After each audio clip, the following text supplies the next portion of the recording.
나무 묘호랭개교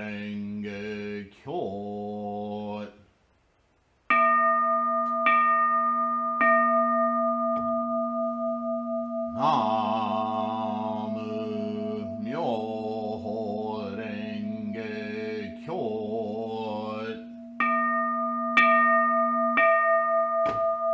나무 묘호랭개교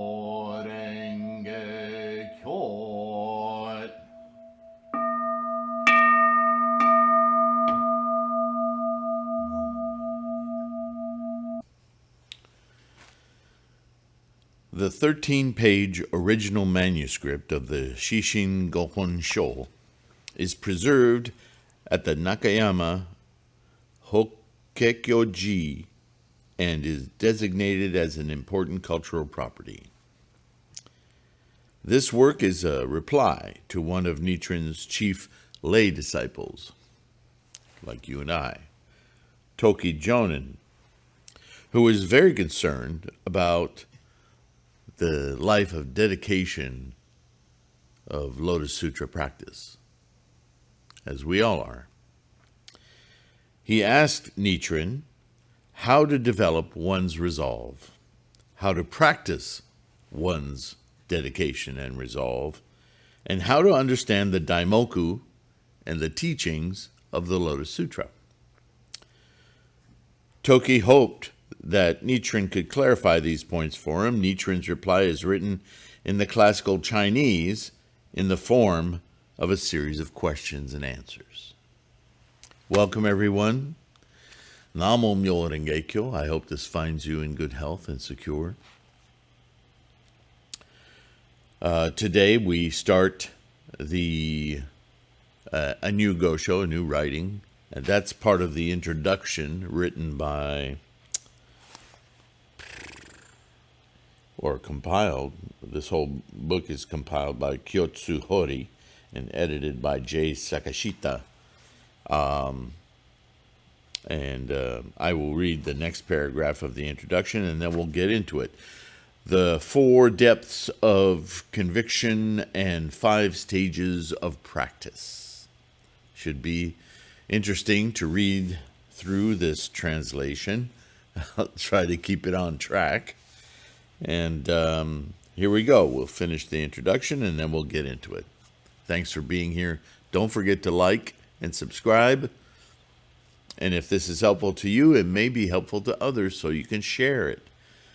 If not this video, you can certainly share the audio podcast available wherever you get your podcast as the Buddhahood Podcast. That's the name of the podcast, okay? So here we go. Toki Jonin's questions were not sent to Nichiren directly, but were sent to one of Nichiren's 6 major disciples, in this case Ben Ajari Nisho. Nisho thus presented the questions to Nichiren. At present, there is a letter of inquiry by Toki Jonin, which is kept at Nakayama.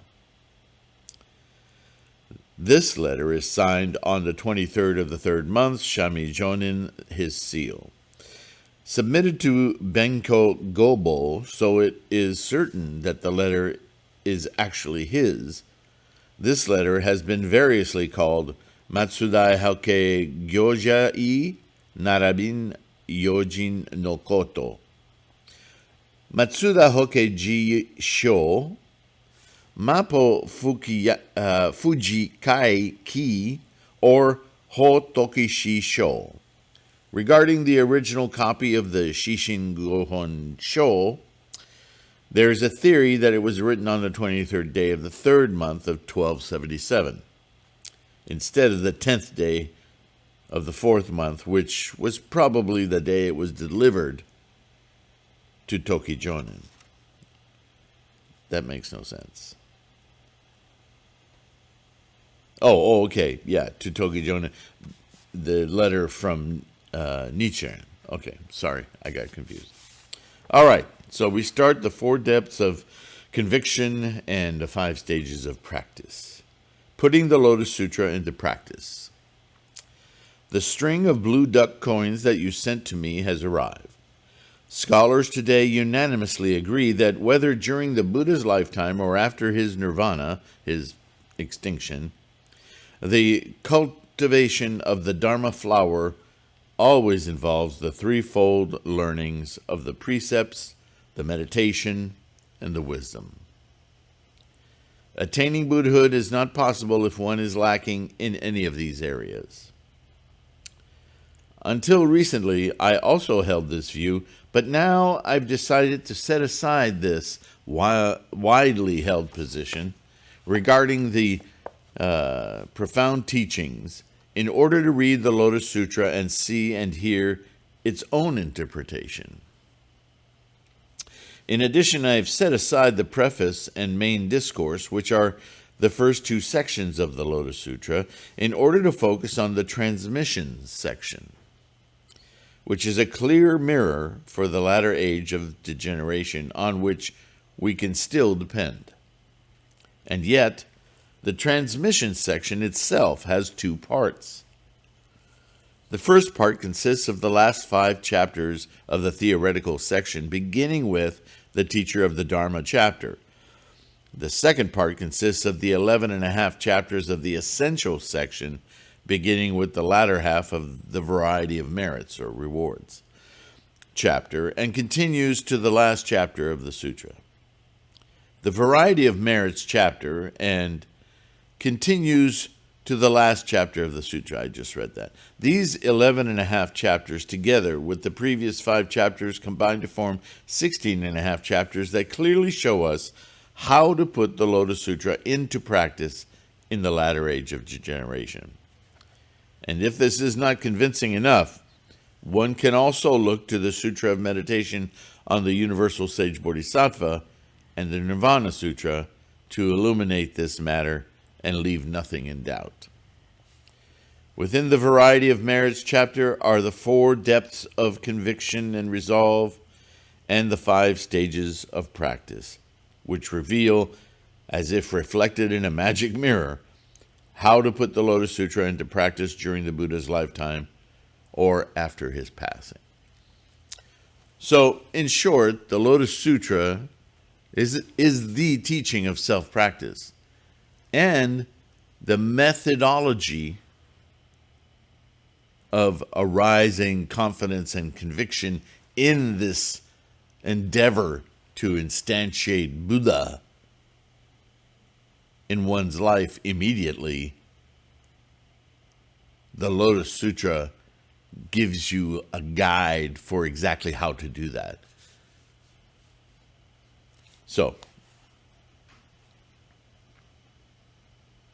Nichiren's also discarding widely held beliefs about how to practice Buddhism.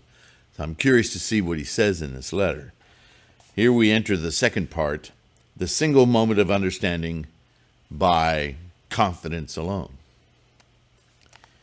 In the annotations on the words and phrases of the Lotus Sutra, Malo writes, quote, "The single moment of understanding by insight, by resolve, by confidence, is foremost of the practices in the essential section," end quote.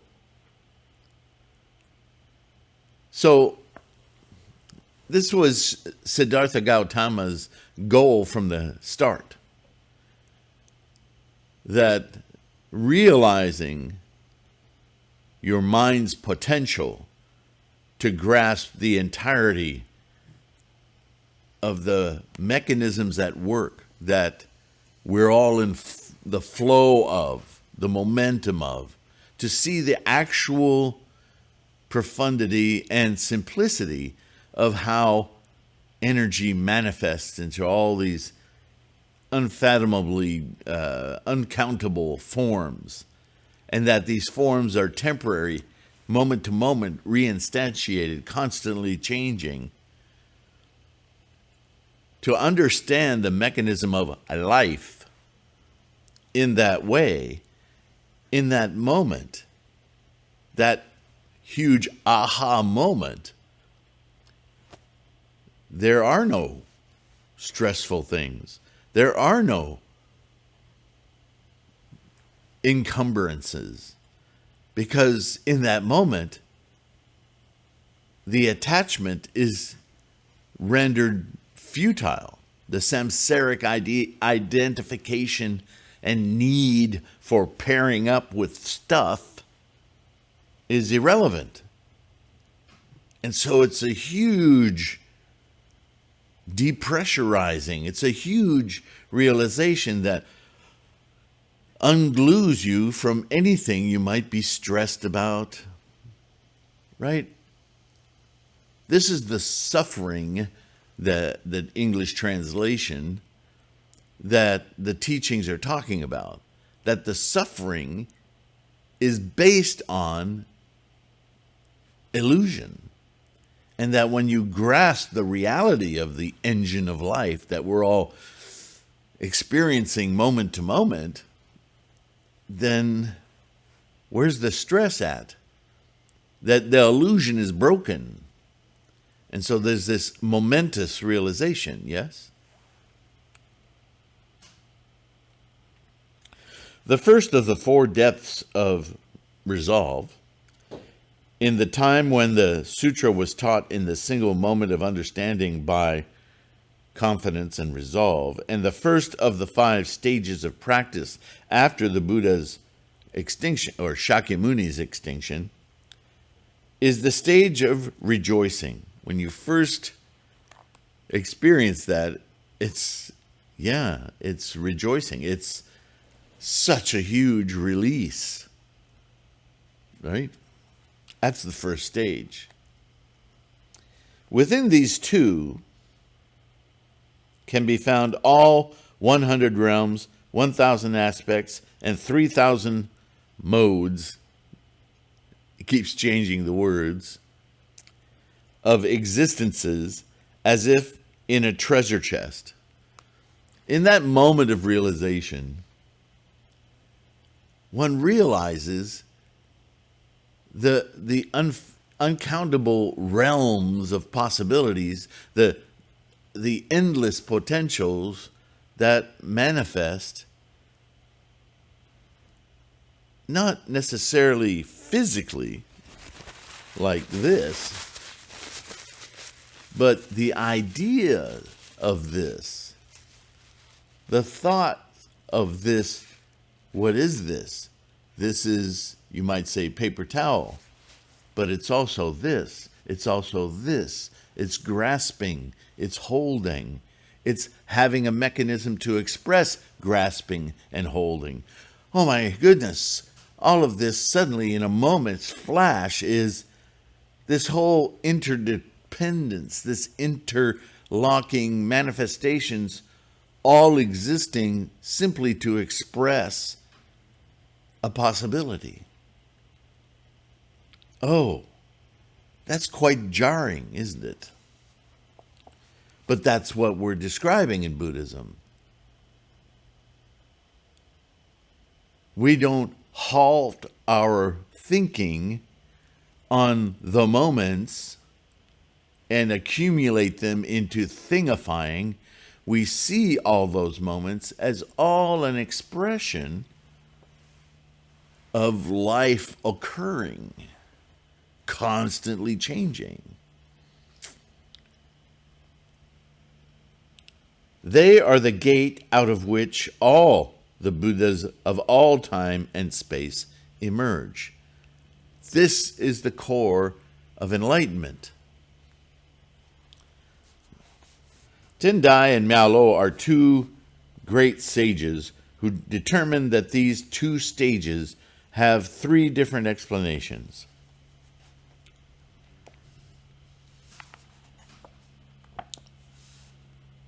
One explanation is that they are equivalent to the semblance of the enlightenment stage, the 4th of Tendai's 6 stages of practice, which include the 10 stages of resolve or confidence, of the 52 stages of bodhisattva practice presented by the iron wheel turning king.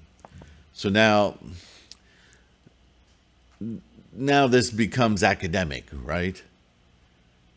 So what Nichiren is saying to somebody who's well studied in all of the teachings of Buddhism is referring to the fact that this realization in the Lotus Sutra encapsulated quite a bit into the lifespan of the Tathagata chapter, but he's including all these other chapters to round it out, to show why he has this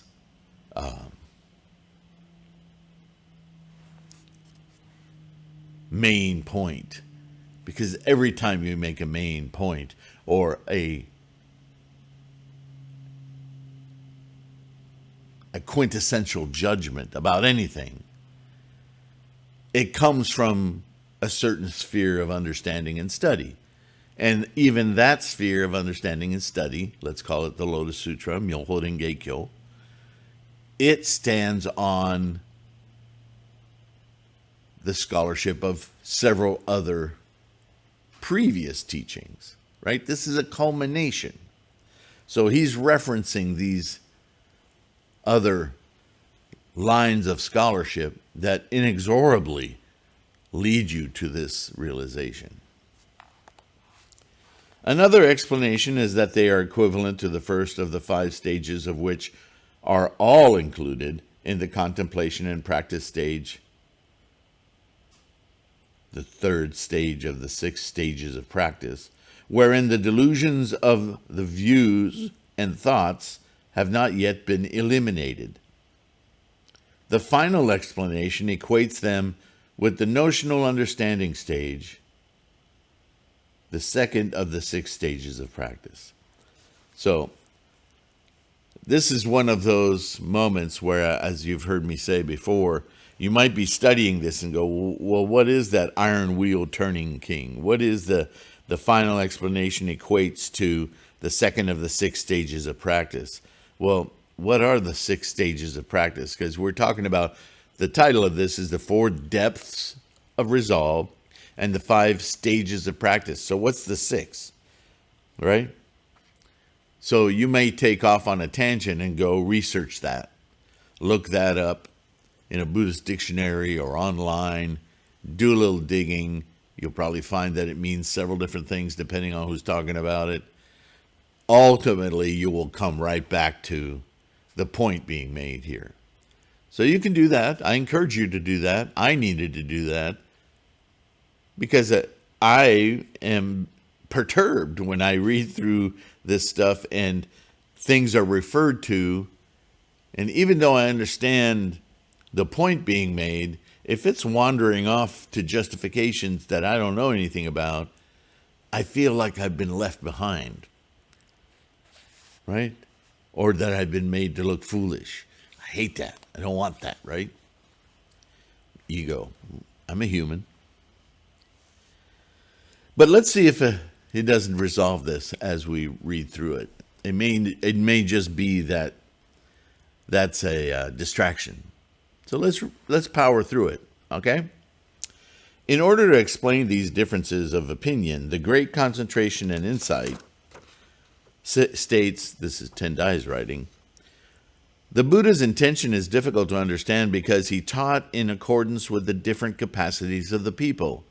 Right, a bit of a reminder that those earlier references were for people of that time. Poor dog. Can you breathe okay, Chloe? You want to come here? Poor thing. She's really struggling. It's allergy season, so her broken nose is having even more of a time of it breathing. I apologize for the interruption, but just so you know, that's my little Feist, my little dog. If we can understand this, then what we need is there for any argument. Let me read that again. He taught in accordance with the different capacities of the people, right? So if we can understand this, then what need is there for any argument? Oh, interesting. So he's just demonstrated his knowledge of previous scholarship in quotations from other masters of why we know what he just stated about the Lotus Sutra's opinion on practice. And interestingly enough, as I was giving you guidance to go ahead and check out these tangents, he's saying, do we really need to? Because that was just a teaching to satisfy people of that capacity, and we're beyond that. So, okay, thanks, Nichiren, but why'd you bring it up in the first place then? I suppose because this is a reply to a lay monk who we can't expect to be as exposed to the academies of Buddhism, right? The lifelong study in monasteries of all these teachings. Might not know of this previous groundwork. So maybe that's the only reason he's mentioning it.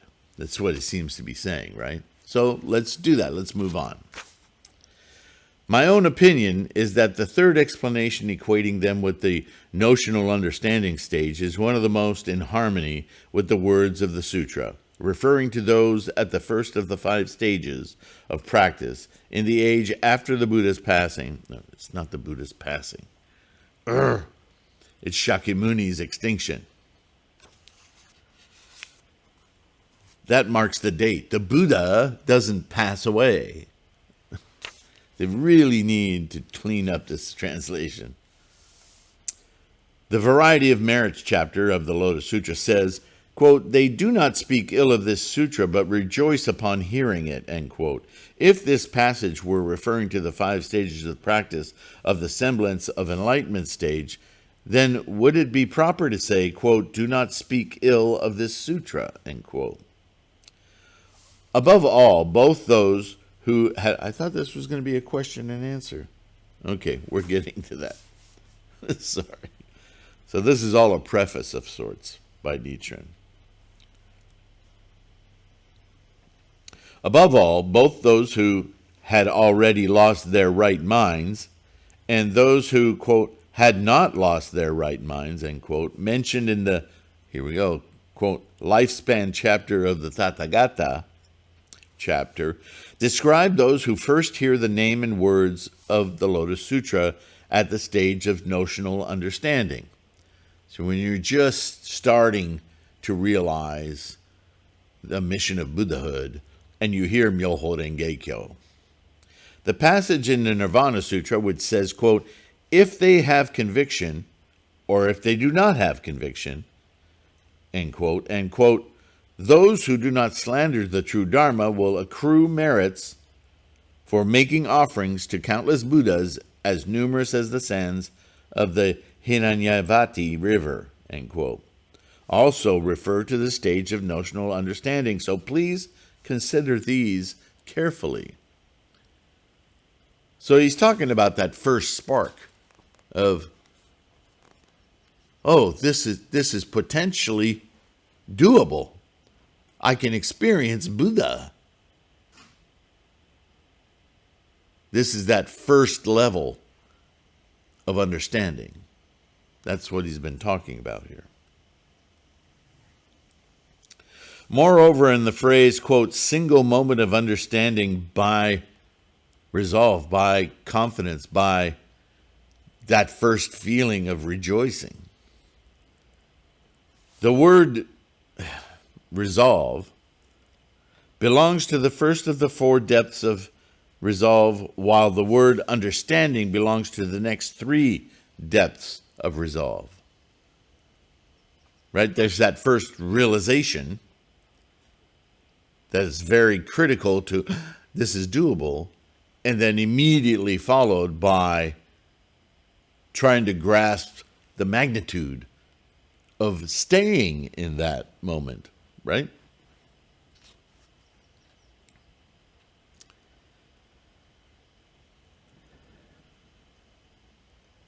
If this is the case, then resolve without understanding should be characterized as the first of the 4 depths of faith, right? Because human beings.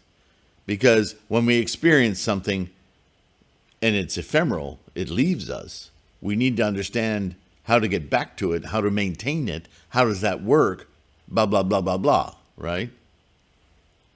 So,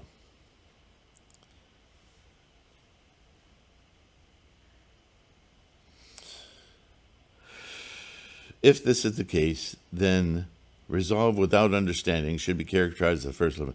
In the Lotus Sutra, the second depth of confidence, of resolve, is spoken of in terms of those who have a general understanding of the meaning of the Buddha's words. What are we trying to do here? Is that it? Facile 9 of the annotations on the words and phrases of the Lotus Sutra says, quote, the first depth of resolve is the sole exception to the others because it is without understanding. So when somebody first starts to practice Namo Myoho Renge Kyo, that's what we're talking about here. When you first start to chant, you enshrine your mandala, you have an altar, you sit down and you seriously focus on your mandala to open that Buddha mind, and it happens. Things become timeless and unstable. Namo Myoho Renge Kyo, Namo Myoho Renge Kyo. You're identifying something's happening. I don't understand it. I don't know what it is, but something's freaking happening. Right? That's that first motivator, that first level of resolve, of commitment, that spark. Yeah? Thus we come to the merits of rejoicing chapter, which uses the analogy of the decreasing but still incomparable merits of the 50th person in succession who hears the Lotus Sutra in order to further clarify the points stated above. That first spark, when shared with another, who then shares it with another? Who then shares it with another? These are people you don't know. All the way down to the 50th person it's shared with, who gets that moment. Something just happened. Is no less powerful than the one you experienced or shared with another. Because that enlightenment, that spark of Buddhahood, is Buddha. Buddha is Buddha. There aren't levels of Buddha. So our first experience of it is just as rejoiceful, as amazing, as shaking for anybody who does it, anywhere. Because Buddha is Buddha. When you open the key to that fundamental understanding, well, it's fundamental. So anyone who experiences it with the same degree of profundity. It's, right? Regarding the 50th person in succession, there are two interpretations. The first considers the 50th person to be within the stage of initial rejoicing, just as you were. The second considers the 50th person to have not yet reached the stage of initial rejoicing. Okay, what do you mean, Nichiren? This interpretation says that this is only the stage of notional understanding. An example, hearing the name and words of the Lotus Sutra. It may be their first exposure to Buddhism. And therefore, whatever happened simply opens a huge bag of curiosity. It's not quite the same. This is Nichiren's point. The truer the teaching, the lower the stage of those enlightened by it, is the opinion of this interpretation. Therefore, compared to the teachings of the four flavors and the three teachings, the perfect teaching is the most appropriate for all people. Now that's a complicated statement, and I'll get into what that means in relation to this latter age and the universality and the point of Siddhartha's enlightenment, right? Compared to the pre-Lotus perfect teachings, the Lotus Sutra is the most appropriate. Compared to the theoretical teachings of the Lotus Sutra, the essential teaching of the Lotus Sutra is the most appropriate for all people. Keep the phrase, quote, the truer the teaching, the lower the stage, in mind, and examine its meaning. So he's talking to a lay monk, right? a well-known one, a ranking one, but still you and I. And he's saying to us that the more universal a teaching, the more perfect a truth is, the more widespread the realization is the same. In other words, doesn't matter if you don't have a PhD, doesn't matter if you can barely read, doesn't matter if you can't read, doesn't matter if you have oodles of money or you're struggling to survive. It doesn't matter what your mental capacity is in samsara, how you're judged or rated as a human being. Are you from a cultural and economically stigmatized part of humanity? Do you see what I'm saying? This is a teaching free of supremacies, of cultural and social identification, high to low, power to powerless, male, female, baby, old man, virile, vigorous 30-year-old. It doesn't matter. Because the truth, the perfection of this teaching is that it doesn't see any difference in any of that. Because it is a fundamental, universal truth of all phenomena. Universal, remember, universe. This isn't a truth for earth, for men and women, for white people, black people, Ethiopians, right? Aliens, cats and dogs. It's the truth. All phenomena are in momentum and collections of energy, period. That doesn't identify differences.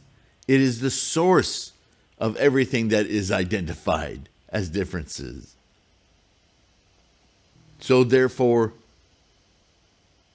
it's the truth of everyone and everything, and it's certainly experienced completely the same, no matter your status. That's a samsaric thing, right?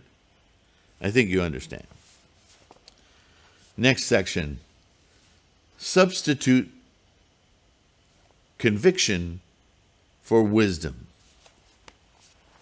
Now we have to be careful here. And I feel, I knew I was missing something. I sometimes don't feel complete in our study until I have my reservoir of conviction and enlightenment. These are my cohorts in practice, right? So I like to wear them.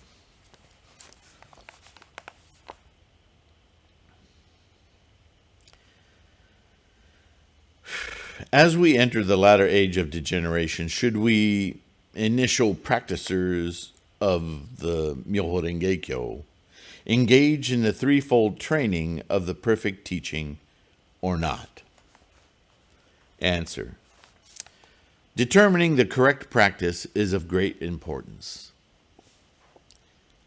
Let us therefore look to the Lotus Sutra for passages that can provide us with a solid footing.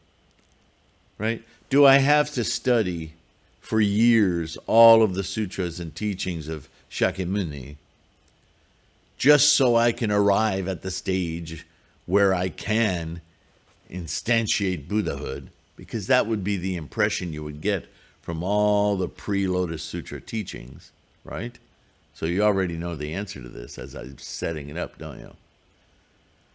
Because we have the ultimate method that anyone can practice, chanting, singing, our dedication, our resolve, our commitment, which is at once a request and an answer. It all happens within our own minds. We don't go outside of ourselves. We go deeply within ourselves, molecularly, cellularly, energy, to turn that light bulb on. Buddha, now. We possess it. But what we possess is the lack of possession. We simply see.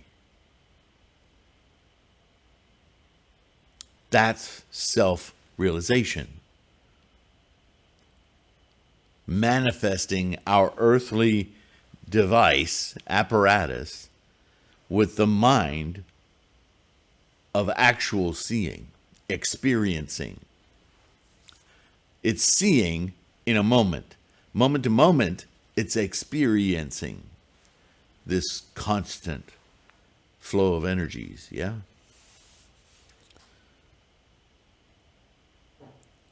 For those of us in the first, second, and third of the 5 stages of practice, the Buddha said that it is correct to refrain from the 2 methods of precepts and meditation and to dutifully focus on wisdom.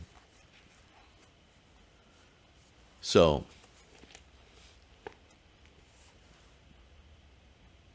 basically this is saying for that moment of realization where you understand Buddhahood, I can experience it right now. All I need to do is invoke it. So don't worry so much about shaving every day. Don't worry so much about the rules that have been constructed around the practice, because you just got it, what the practice is all about. So sitting and internalizing it, meditation, classic form meditation, considering what's happening, you don't need to do that. You're doing it in the moment you invoke it. Focus instead on how this works in your life, because your samsaric reality, your mind of being, is where all your tripwires are. So by studying, like we're doing right now, and reading, listening to podcasts, whatever you're doing to study, using threefoldlotus.com to get the dictionary, chasing down words, that kind of stuff, that's entirely appropriate right now. Because all of that, the endeavor of that, isn't to make you smart. It isn't to make you understand Buddhism. It's all about insight. You're getting your mind more and more accustomed to how it is changing, to become a better observer.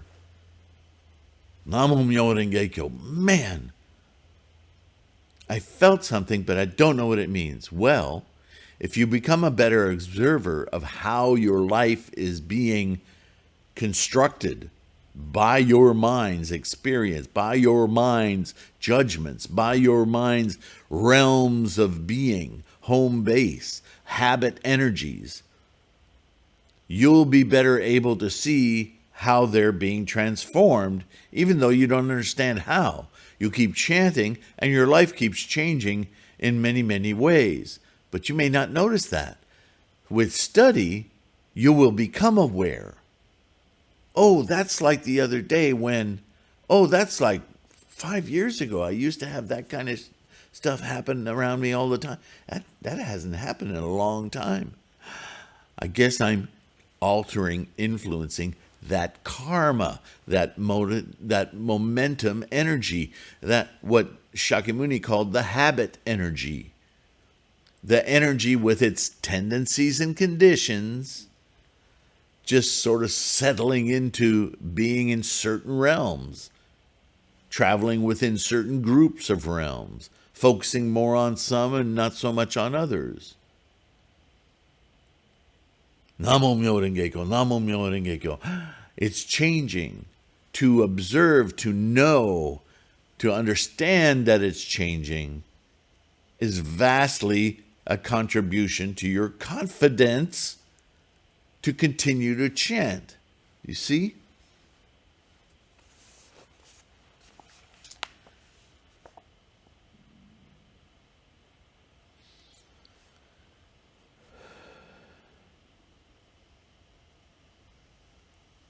So at first, because we're not yet fully conscious of all of these mechanisms and how energy is flowing and how it relates to our specific samsaric experience of life, we have to substitute for our resolve a bit of a fervor of just chanting until we build our wisdom. This is what Nichiren's talking about, the progression of practice, and how the Lotus Sutra addresses this very samsaric concern. Yeah? The one word, resolve, is the most essential. Lack of resolve is the reason why people become ichantika, who slander the Dharma, while resolve is the basis for wisdom. Right? If you don't believe strongly that this is the path to your enlightenment, then no amount of study is going to convince you. In fact, you'd rather get lazy about, I don't need to study. I'm not sure this works. I'm just going to try this for a while. That happens. Or you try it, you see major events happening while you're chanting, but you can't relate it to your life for whatever reason. You don't see it profoundly altering your momentum. And so you go, you don't study. So how can you gain any wisdom? Yes, you will gain some wisdom simply by chanting, because when you feel that shift, when you feel that Buddha mind instantiating in your consciousness, you can't deny that. And yeah, that's a form of wisdom. Can you see it reflected in your day-to-day life and activities and the way you experience the world? That can be a little trickier. For some, it's easy. For others, it's hard to make the connection. This is what study is for. Oh, I see that. By that example, by that story about how the mind works that way, I can see that the way my mind works has changed. It has moved. Yeah? But without wisdom, you can become somebody who goes, well, that's just a handy little practice, but it doesn't really do anything. That's an ichantika.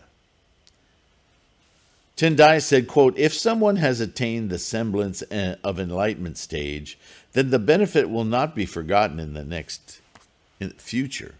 You'll always remember it, even if you walk away from it. At some point when life is whatever, moving you toward questioning the value of life, of your own life, of life in general, whatever, you'll remember, yeah, when I was doing that, things were different, better. I wonder, maybe I should do that again. A lot of us have experienced those moments, yeah? However, the benefits of those who attain the stage of notional understanding and the stage of contemplation and practice will be forgotten in the future if you don't stay with it. There might be some who will not forget, but those who have forgotten will have their previous goods restored to them in their present if they should meet a good friend, somebody who encourages them to practice. However, if they should meet an evil friend, then they will lose their original mind. Buddhism is about the mind, attitude, and intent. If your attitude is influenced in a non-affirming way, in a negative way, then you lose your mind loses its way and you become a monkey repeating things. We're trying to get away from that monkey mind. That mind that's just greedy and wants to gain, hold, possess. It just forgets all about enlightenment. No, I want my pleasure now. And I want to eat this whole carrot cake. I'm afraid that in the middle of the Tendai school's history, the Grandmasters Chikaku and Chisho acted contrary to their good friends, Tendai and Dengyo, and shifted their allegiance to evil friends such as Subakarashima and Amogashvajra. Amogashvajra. Wow. In a later period, scholars were taken in by the deceptions of the preface to Eshin's essential collection concerning rebirth in the Pure Land, and as a result lost the original mind of the Lotus Sutra, and instead followed the provisional teachings of Amitabha Buddha. They rejected the greater and chose the lesser. If we go by past examples, then we will spend countless ages abiding in the three evil realms. So it is as if one has met an evil friend and has lost the original mind. So here he's pointing out to his lay monk that around us are a lot of people practicing what they call Buddhism, but we've already explored all that. We know that they're practicing false teachings, that they've derivated from the crux of Myoho Renge-kyo, and they're instead totally preoccupied with personal gain, right? Stuff. How can a Buddhist be so obsessed with stuff?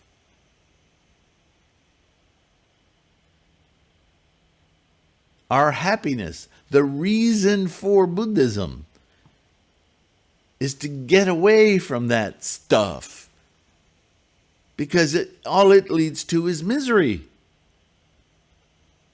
We have that today, right? Just as they did in Japan in Nichiren's day, we have sects and groups of Buddhism who are obsessed about possessing.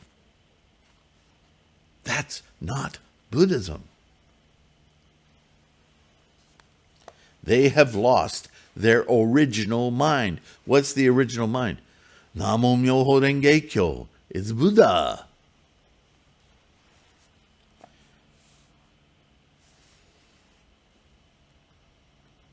The truer the teaching, the lower the stage. Where are we time-wise? I could just go on and on and on and on. We'll leave that for the next video. Fascinating. The more we read Nichiren, the more we see how contemporary his understanding is of the world. We are in the age of degeneration. He is our mentor, our teacher.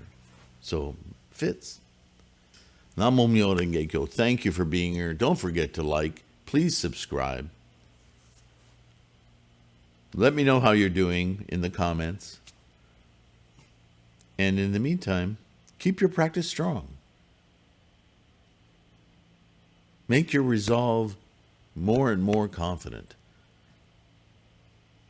Right? Attack your doubts with facts, with study. Namo Myoho Renge Kyo. Thank you for being here. Thank you for listening. To my patrons on Patreon and to those of you who use the PayPal me for donations to support this effort. Namo Myoho Renge Kyo. Buddha thanks you. Yeah? Thank you. I didn't mean to make that sound external.